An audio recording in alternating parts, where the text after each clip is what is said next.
Ek was moeg gesukkel. Ek is moeg om elke dag in 'n winkel in te loop en nooit regtig geld om iets te koop nie. Ek moet my geld mooi spandeer. Kan nêrens heen gaan nie. Ek kan nooit regtig geskenke koop vir my ma nie.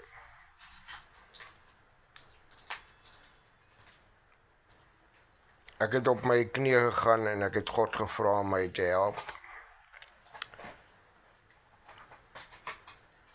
God het vir my die Legacy Builders program op my pad gestuur, waar ek nou 'n finansiële vryheid kan begin.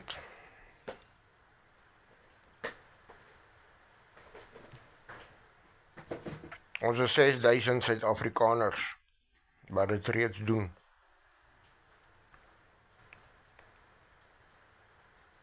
Getuienis elke dag van mense wat geld maak met Legacy Builders program.